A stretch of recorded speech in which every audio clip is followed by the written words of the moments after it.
namaskar. This is First Post and you're watching Vantage with me, Palki Sharma.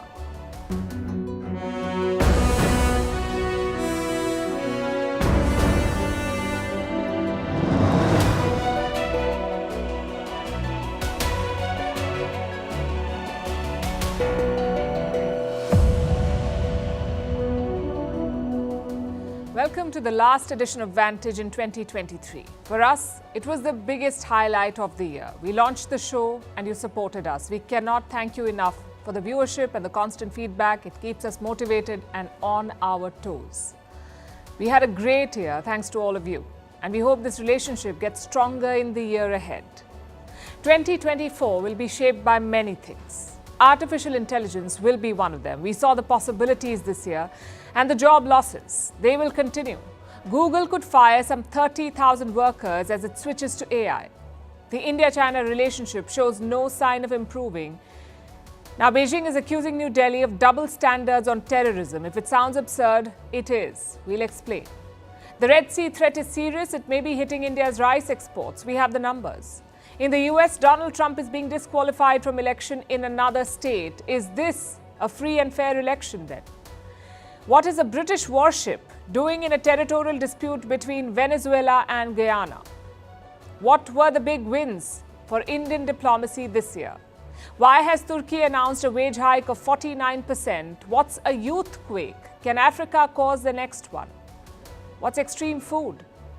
And are you under pressure to have an extraordinary New Year's Eve? We'll tell you why it may be counterproductive. The headlines first. China appoints a new defense minister. Dong Jun will replace Li Shangfu, who was dismissed earlier this year. Li Shangfu disappeared from the public eye in August. No reason was given for his removal. Russia launches a massive missile attack on Ukraine. 122 missiles and 36 drones hit Ukrainian targets, killing 18 people. Ukraine says it is the biggest aerial attack in the 22-month-long war.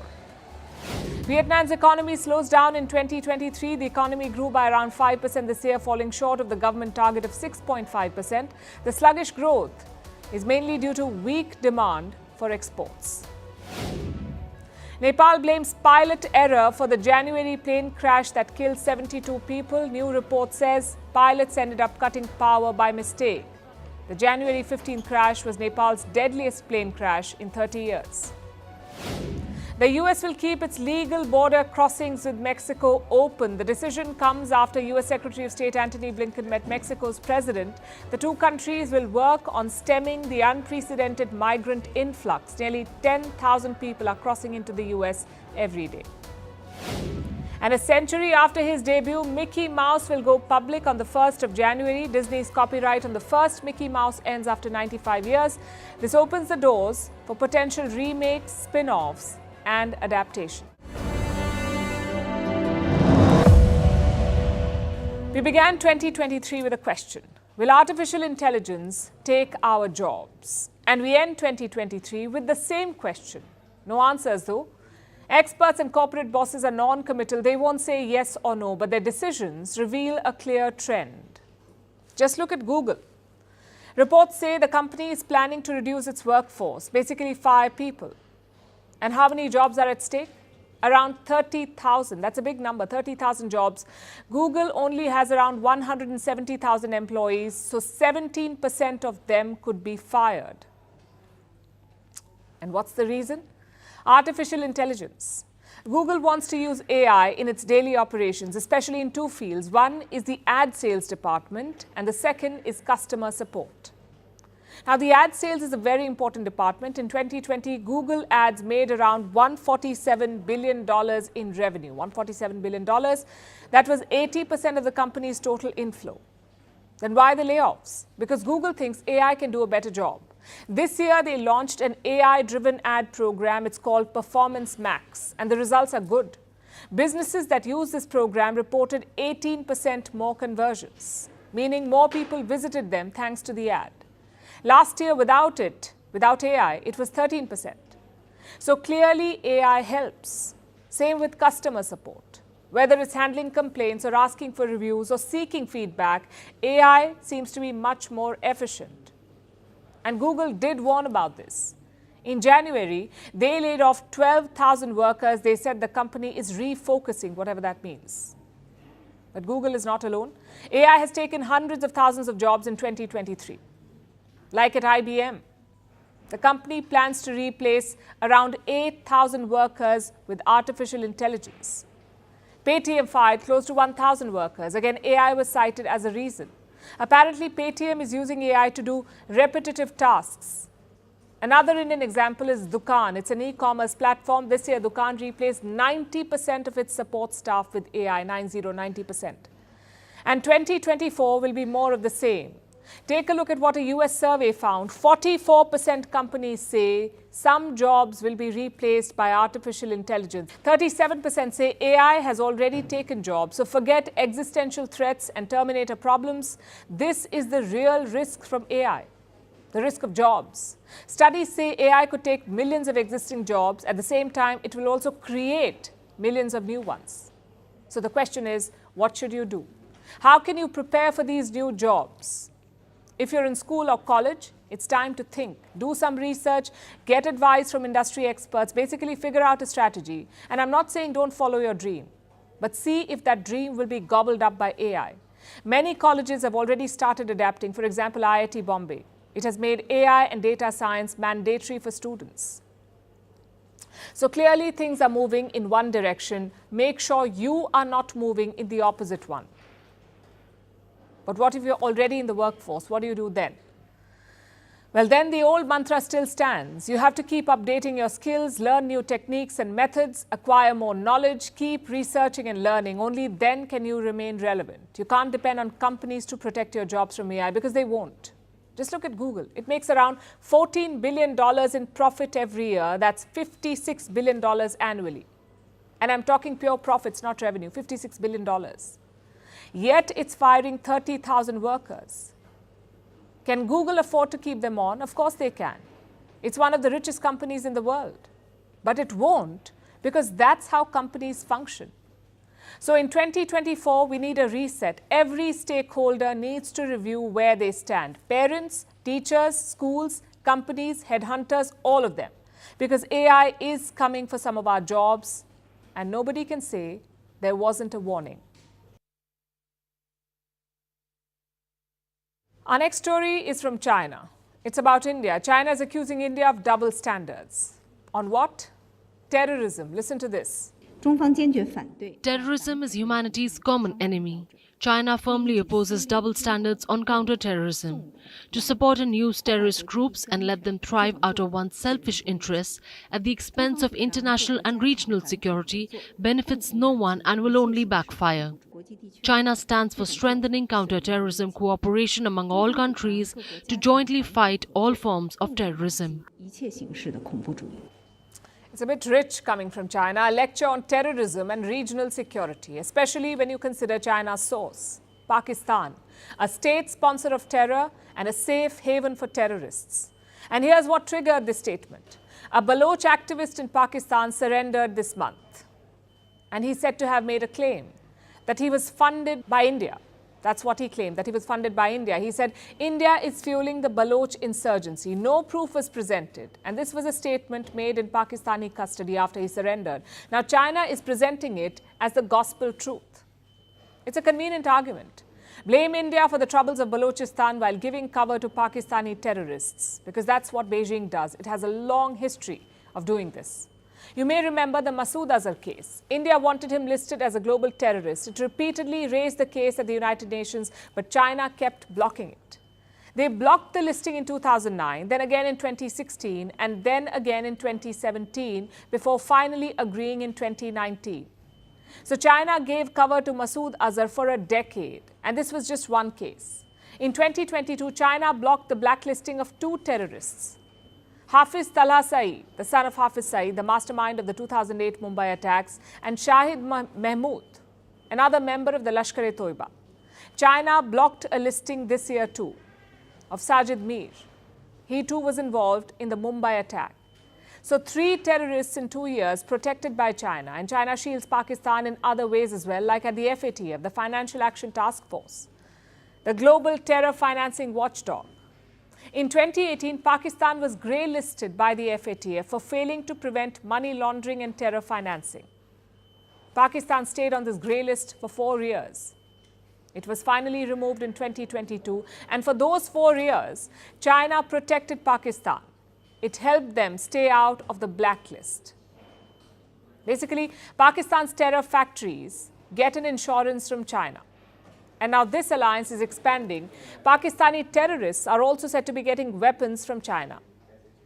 This is what Indian security officials have recently discovered. Some reports emerged earlier this year. Indian agencies found Chinese pistols, grenades, night vision devices and drones with Pakistani terrorists. They say these were supplied by the ISI. So is China now arming Pakistani terrorists? We cannot confirm it yet, but we won't put it past Beijing. They see Pakistan as an asset, a vassal state, and India as a threat, a competing power. So they amplify Pakistan's conspiracy theories and target India at every possible opportunity.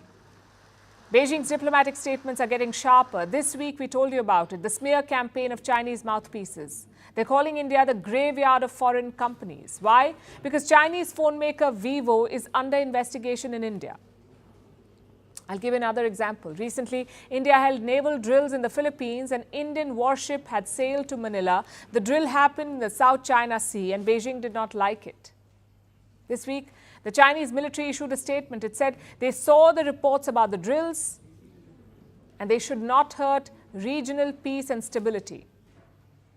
This is the same China that bullies neighbors and threatens peace.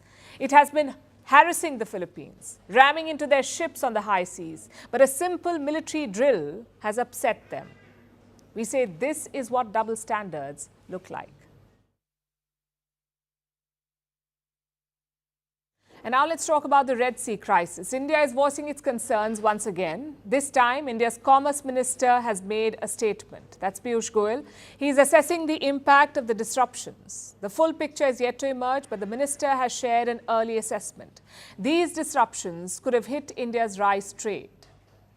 Now, as you would know, India is a leading exporter of rice. It dominates 45% of the global market. Every year, India exports over 4 million tons of rice to the world. But recently, these exports were curbed.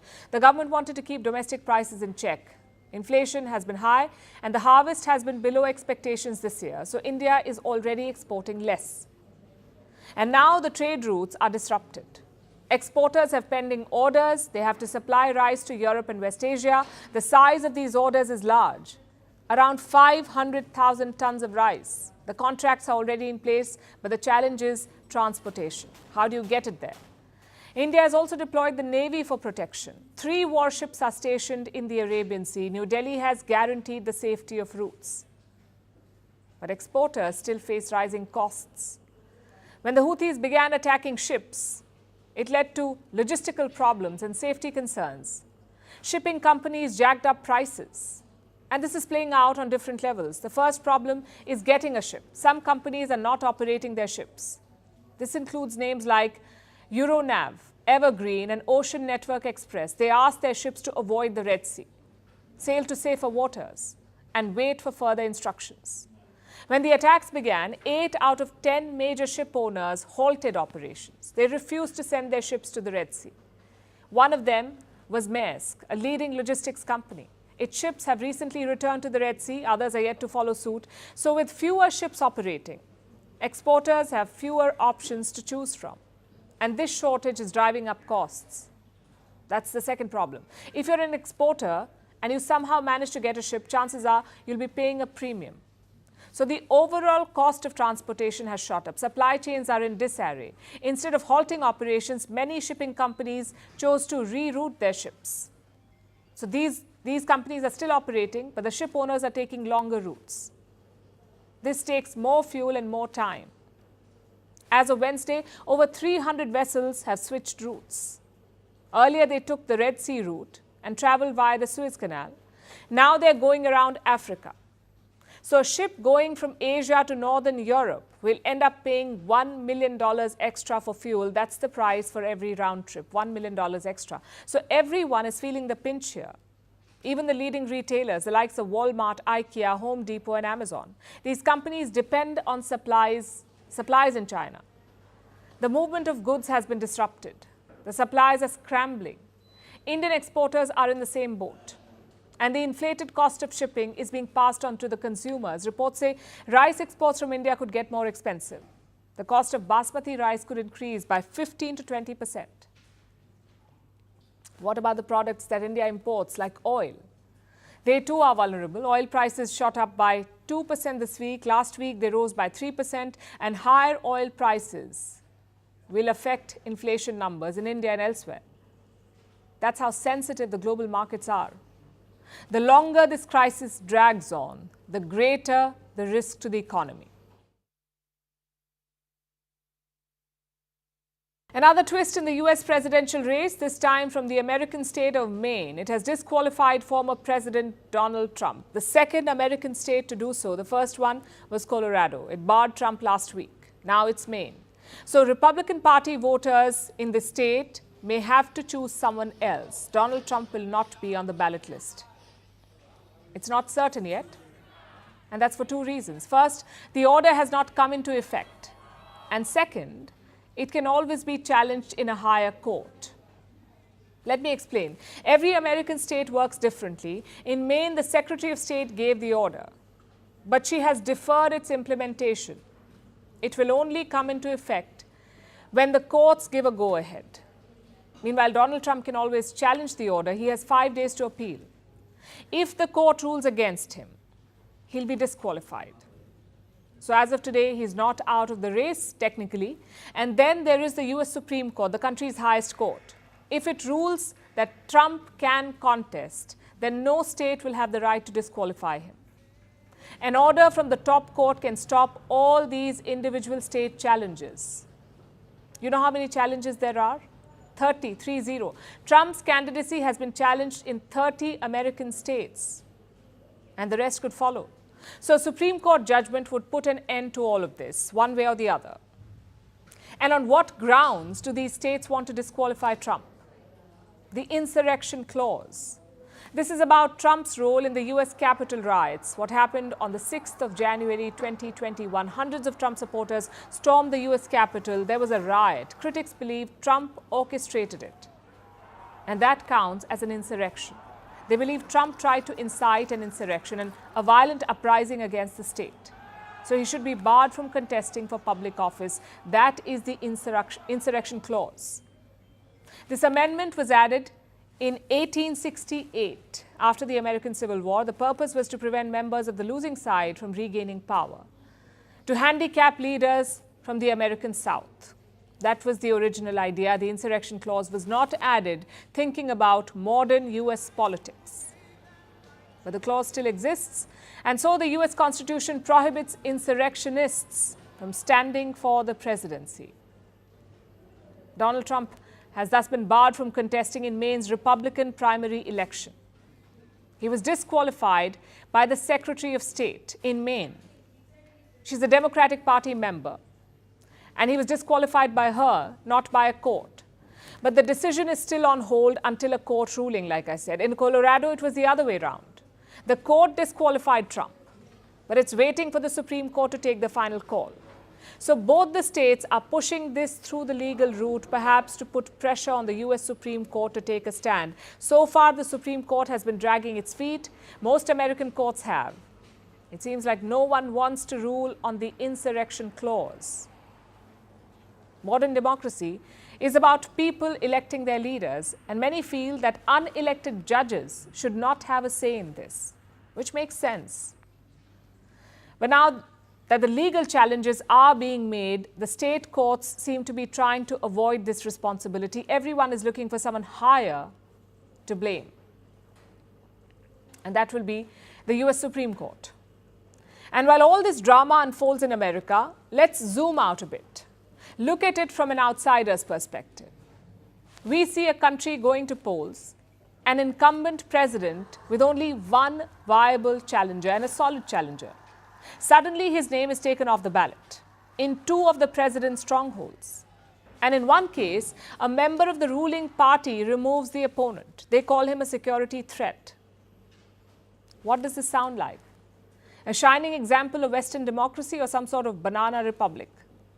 Imagine if this were happening somewhere else. The US would have begun the lectures on free and fair elections. They love teaching the world about this, free and fair elections. Just ask Bangladesh. The Americans are actively meddling there, asking the government to speak to the opposition. But at home, their opposition candidate is being disqualified in one state after another. So what should the world do now? Send observers to the US election? Or add it to the list of backsliding democracies?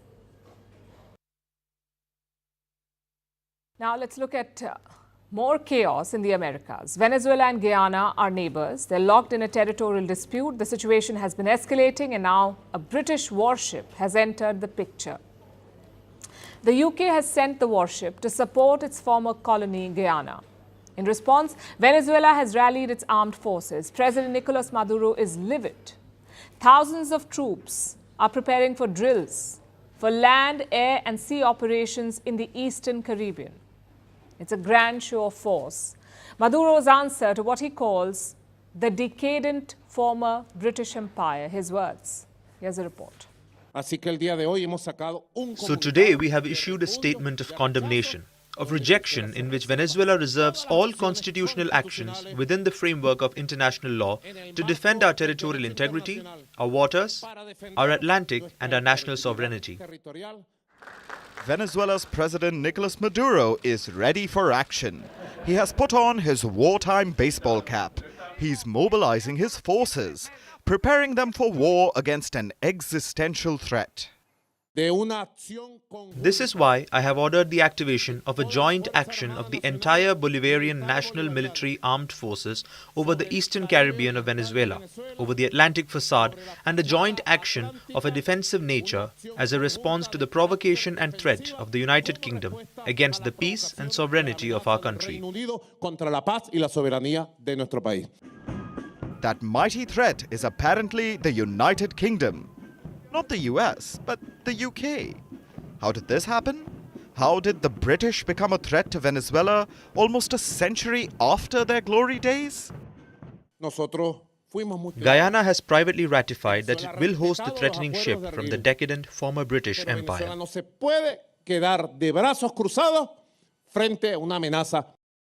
The threatening ship is a British warship being sent to Guyana. Guyana is a former British colony in South America. It neighbors Venezuela, and recently the two neighbors have been caught in a diplomatic crisis. It's over land, an area known as Essequibo.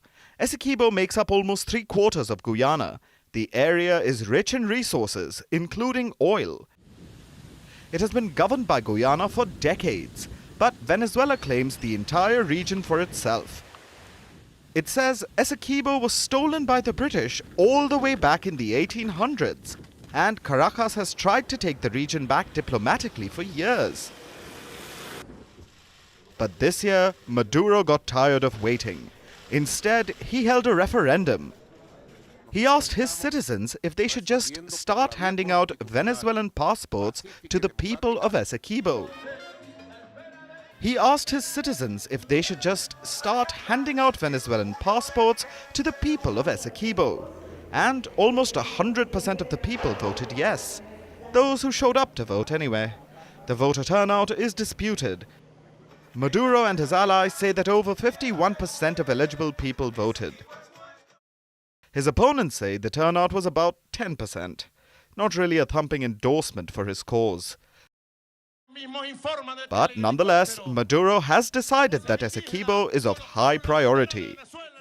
Which brings us back to the new decadent British threat. Maduro is summoning his forces, conducting defensive exercises with around 6,000 troops.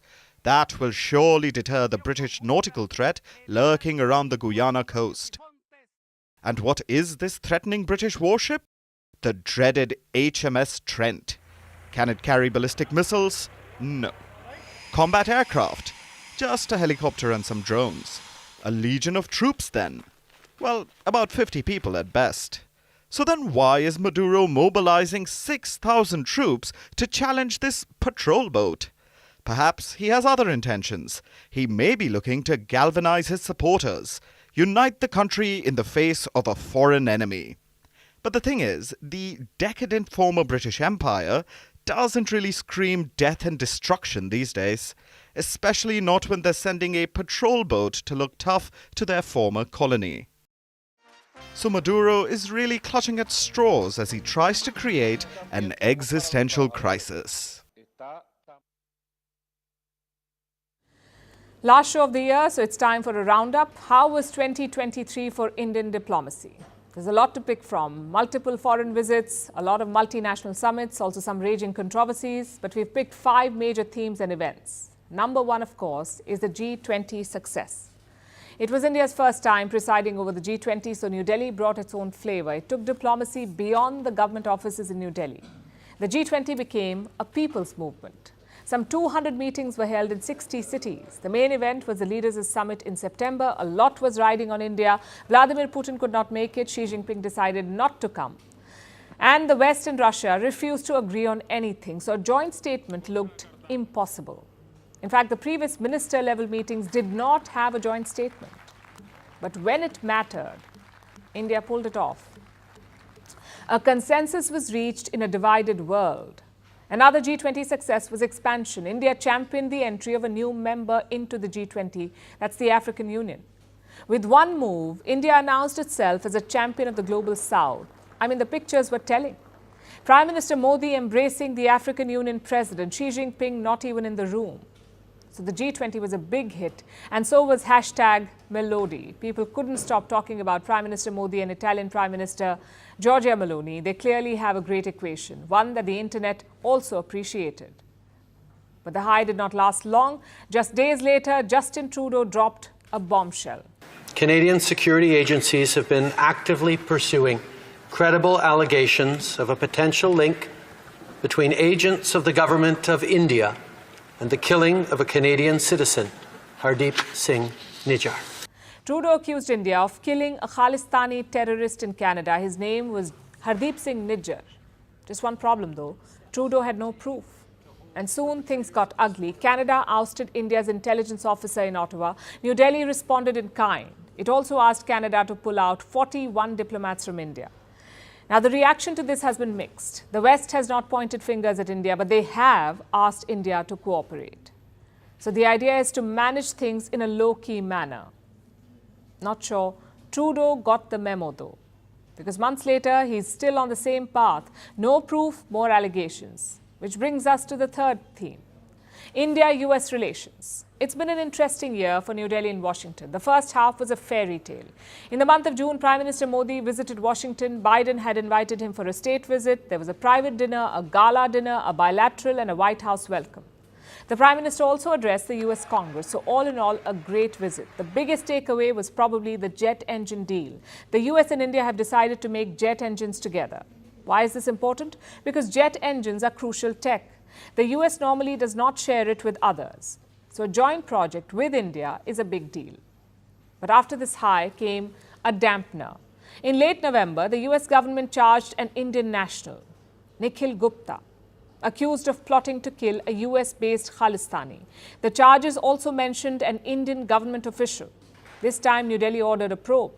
Multiple US officials have also made trips to India, but on the whole, the strategy remains the same. Manage things in a low-key manner. They have opened an investigation into the matter, and we look forward to seeing the results of that investigation. Prime Minister Modi also addressed this controversy. He said India-US ties are resilient. Well, this issue will be a test of that, because since the last decade, or in the last decade rather, this relationship has mostly seen highs. Let's call it the honeymoon period. But can it survive the rigors of a long-term partnership? We may find out next year.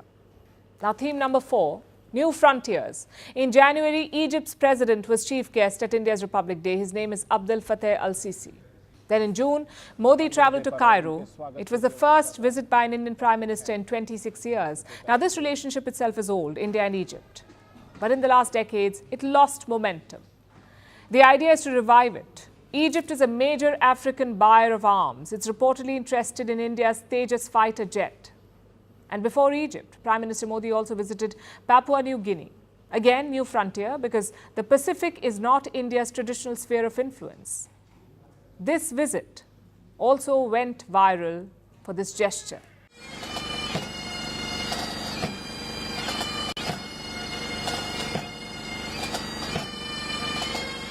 Visits also matched actions.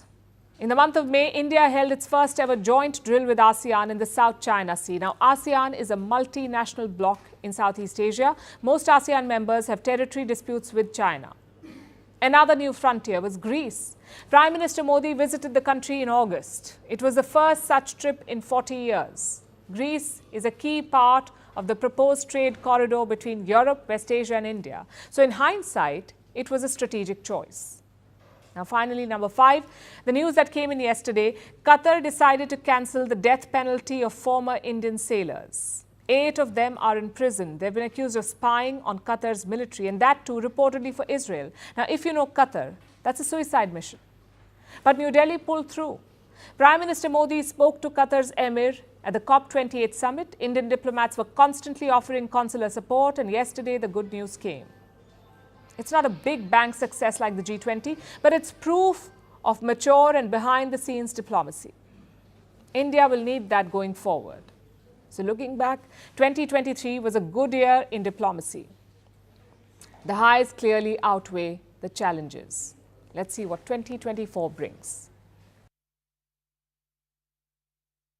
And now to the big story from Turkey. They've raised the minimum wage by 49%. It's a steep rise. But Ankara says it's a much-needed rise. Turkey is dealing with a cost of living crisis, so this will offer some relief to citizens. But it could also complicate things, like Turkey's fight against inflation. So why is President Erdogan doing it? The obvious answer is the local elections. Turkey will choose its mayors in 2024, and Erdogan wants to win Istanbul back. But will this be enough to sway the public? Our next report tells you. In the first decade of this century, Turkey's economy was a success story. It was growing rapidly. Everything was going well. Until it wasn't. Things began unraveling in 2013. Since 2019, Turkey has witnessed double-digit inflation. We are nearing the end of 2023. The Turkish economy is in tatters. Inflation is still soaring, but the government is back to its populist measures. This time they've hiked the minimum wage. Turkey has raised minimum wage by 49%. The monthly minimum wage will be raised to $578, and it's long overdue. Turkey is dealing with a cost of living crisis. The lira has plunged. In 2021, $1 was worth around 8 Turkish lira. In July 2023, it was around 27 lira. This year, it lost around 35% of its value against the dollar. And that means two things: economic turmoil and spiraling prices. Food, utilities, rent, the prices skyrocketed, and Turkey's residents were left struggling. I want the dollar exchange rate to decline. I want the price of petrol and inflation to drop. I want to go back to the life I had 5 or 6 years ago. I want to be able to go on a picnic and travel abroad. We are poor people. Of course, I would like the price of whatever goes into my kitchen to decrease. It is a good thing for us. We cannot buy meat. It's never present in our kitchen. If we get 3 or 5 of these vegetables, it's good. If we buy them today, we can't afford them the next day. So of course, I want the prices to drop. 1/3 of its population earns minimum wage, so they were at the risk of poverty. Some can't afford rent, some can't afford food, and many can't afford both. So hiking the minimum wages will do them some good. It will ease their difficulties. But will it do more harm to the economy? Last month, Turkey's inflation was at 62%. The central bank has hiked interest rates, but even that hasn't worked. Higher interest rates have begun to slow consumption. Recovery will take time, at least 2 more years. So cooling inflation will be a lengthy process. But hiking minimum wages could hamper that. Higher minimum wages are likely to push up inflation because the more money people have, the more they will spend. So why did Turkey's Labour Ministry take this move then? The answer is elections. Turkish residents will return to the ballot box on March 31st. They will vote for mayors across the country, and hiking minimum wages was targeted at that. Erdogan is no stranger to populist moves. He's kept interest rates low for years despite spiraling inflation, all to be in the good books of the public. This time, though, he has a lot at stake. In 2023, he won the presidential elections. It's his third decade in power. But next year, he wants to win Istanbul and Ankara. Turkey's biggest city and its capital are both in control of the opposition, and Erdogan wants them back. So will hiking minimum wages be enough? Will it make the voters back his party? Or will this bout of Erdoganomics push Turkey into further turmoil? Do you know what a youthquake is? Well, surprisingly, it is in the dictionary. A youthquake is an important social or political change, one that is triggered by young people. Say young voters oust a long-serving politician from power. That's a youthquake.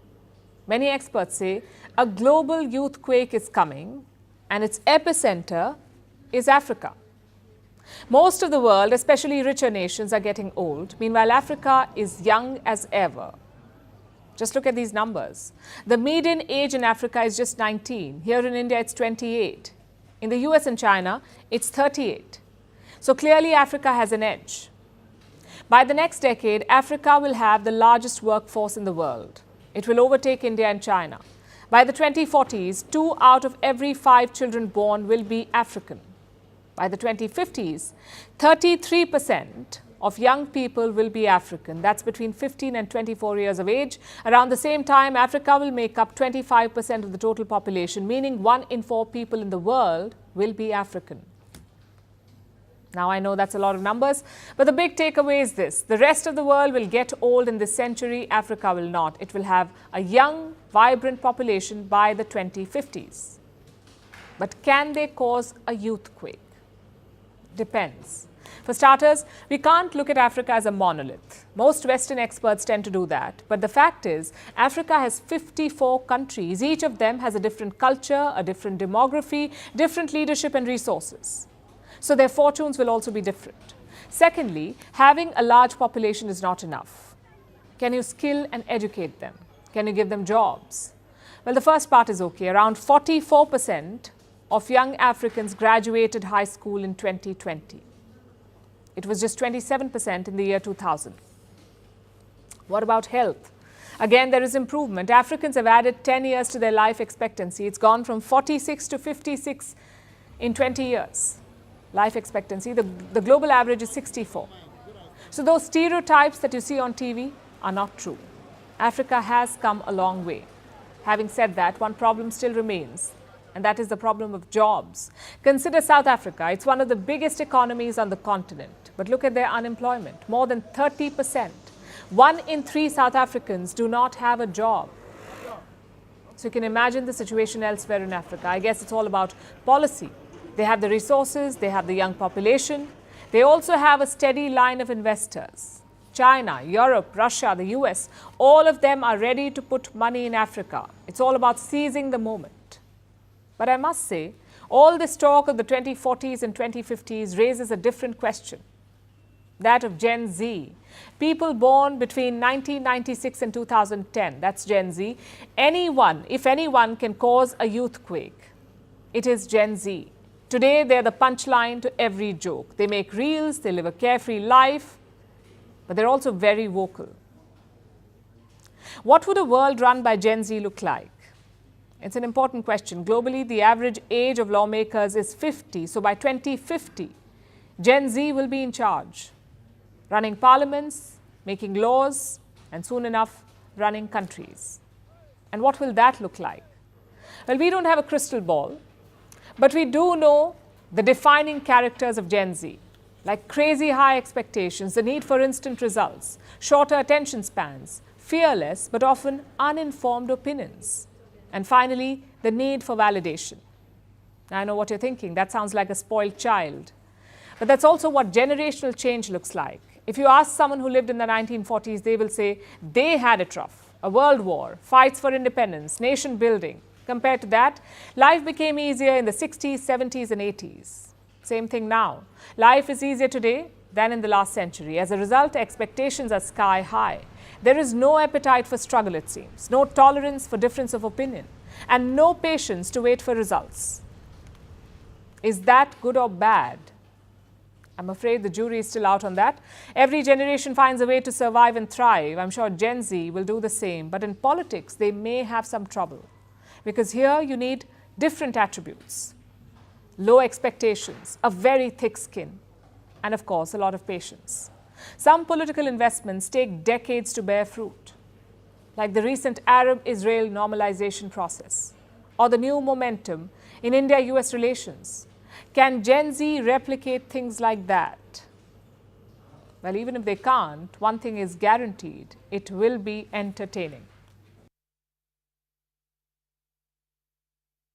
Idli popsicle, pancake spaghetti, Fanta omelette, dal makhni ice cream rolls, bhoot jolakia chips. And no, this is not a list of bizarre food items ChatGPT came up with. These food items actually exist, and some people even enjoy them. We all know food is a personal choice, but when does personal become weird? Bizarre food items are all the rage, and social media has made it worse. You can love or hate them, but reels have made sure you cannot ignore them. Our next report looks at a few of these extreme food items and trends of 2023.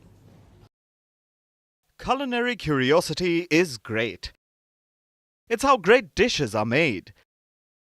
If you are a chef, you're supposed to push the limits to produce something that has never been tasted.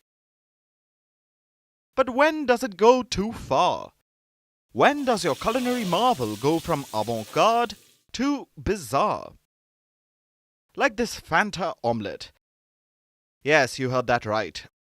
Bright orange soda and some good old eggs. As the eggs dance in the bubbly embrace of Fanta, you can't help but wonder, what did you do in life to deserve this? Is this now the way to cook eggs?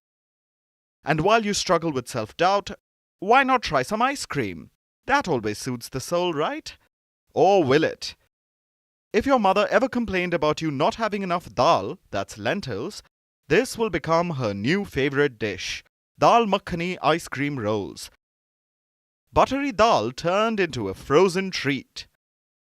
And if that seems too much for you, we can tune it down a bit, like pancake spaghetti. It's harmless, basically pancake batter fried in the shape of spaghetti. In case sweet pasta isn't your thing, then there's idli popsicles. Don't like the idea of getting your hand dirty? Put it on a stick. Eat it on the go. It's convenient. Just like this chopped sandwich. The biggest peeve of eating any sandwich is the condiments falling out. So you just chop up all the ingredients, mix them together, put it in a sandwich. Every bite will be the perfect bite. Maybe not all of this wizardry is bad. And it gets better when it comes to hot chips, if that's your thing. You must try this bhoot jolakia chip. Warning, don't touch your face and eyes afterwards, because it could set more than your mouth on fire. In Australia, hot chips are a factory hazard. For example, the Smith's Chips factory. It's located in Adelaide. They make spicy Doritos. And the workers are not too happy about it. They say the seasoning causes skin irritation and that they have difficulty breathing. Guess the hot seasoning is not for everyone. And here's another thing that's not for everyone. But TikTok has made it a big deal. It's our good old water. TikTok says it doesn't taste like anything. So why not make it better? Introducing flavored water. There's loads of flavors, from orange popsicle to creamy vanilla. It's a trendy way to hydrate. If it makes you drink more water, who are we to stop you? Because as we said, food is a personal choice, to each his own. As we navigate this culinary carnival of oddities, you will be shocked. But you also can't help but marvel at the minds who created these gastronomic experiments. 2023 was full of many extreme foods. 2024 will bring some more. The next food trend may just catapult us into uncharted realms of flavor. because the only certainty is the uncertainty of what could be on your plate. After extreme food, let's talk about an extreme sport, the New Year's Eve. It is touted as a juncture of hope and renewal, of fresh starts and a clean slate. In fact, superstition is that if the New Year's Eve is appalling, then that's how the next year is going to be. So there is immense pressure, not just to participate, but to do it right. And the movies agree. They show a New Year's Eve full of intrigue, with attractive people in sparkly outfits strutting off to vacation spots. It looks so exciting, we oblige. But the reality looks different. Because if you had the idea to travel, so did thousands of others.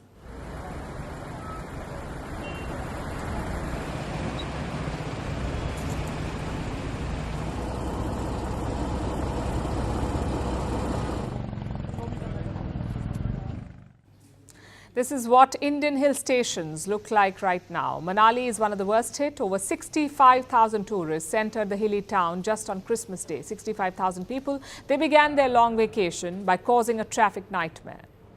There were few who avoided the jam. They took the road not taken, quite literally, by driving through a river. But hill stations aren't the only ones taking a hit. Other vacation hotspots like Jaipur are also congested. भाई ये 6 घंटे से हम जाम में खड़े हैं जयपुर में और ये जाम की कोई सीमा नहीं. India is hardly the only one with a travel surge. In China, travel enthusiasm is like no other. After 3 years of restrictions, the Chinese are unleashing their party energy. Year-end travel bookings have risen by, and wait for it, 465% compared to last year. That's the spike, 465%. Train bookings have surged by 194%. During New Year's weekend, 1.5 million people will cross China's border, with tourists celebrating in China and the Chinese vacationing abroad. America is a travel hotspot too. In this last week of December, people are flocking in to see the ball drop. And 115 million Americans are traveling, a 2.2% increase compared to last year. It seems like the entire world has plans, especially if we were to believe social media. New Year's Eve is like that extroverted party guest. You see it once a year. It arrives super late. No matter how exhausted you are after a long year, it demands that you turn up the music. And the night usually ends with regrets about not having a good time, or remorse about having too much of a good time. No matter what you do, there's a good chance New Year's Eve will be terrible.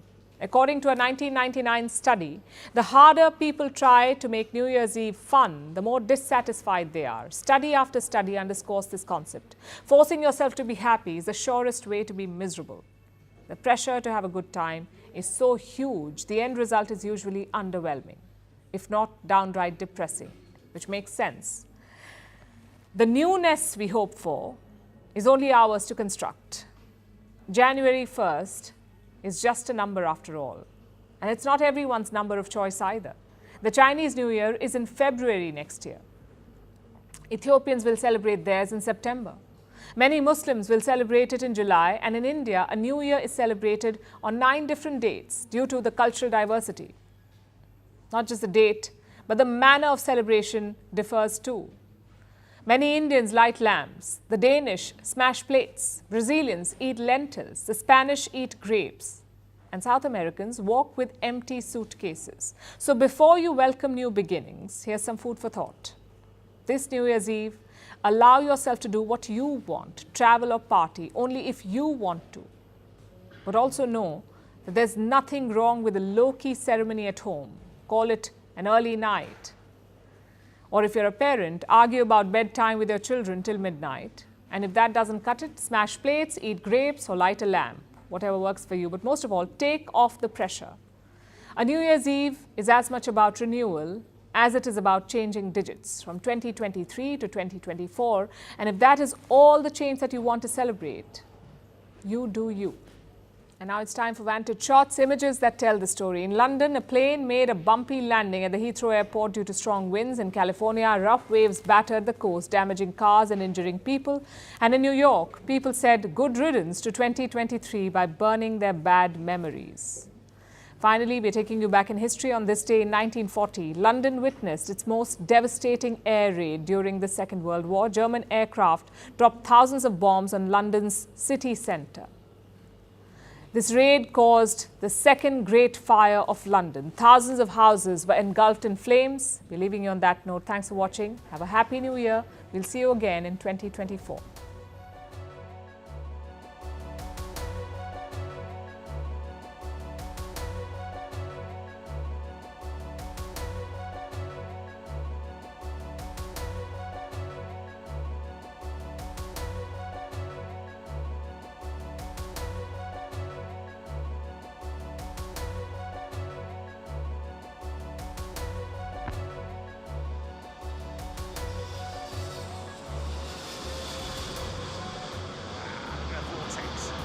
Might hear that vortex crashing down on me.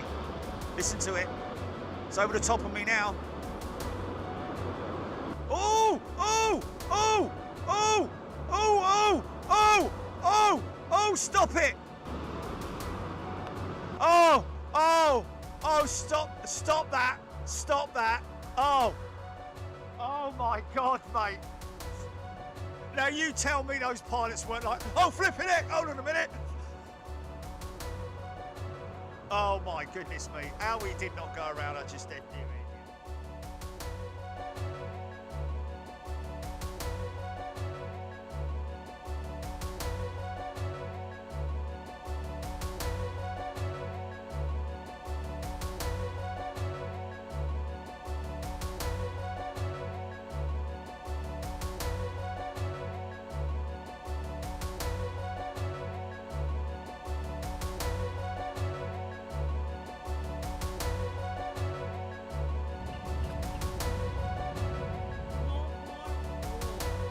Those are fantastic things. Devante, what do you think?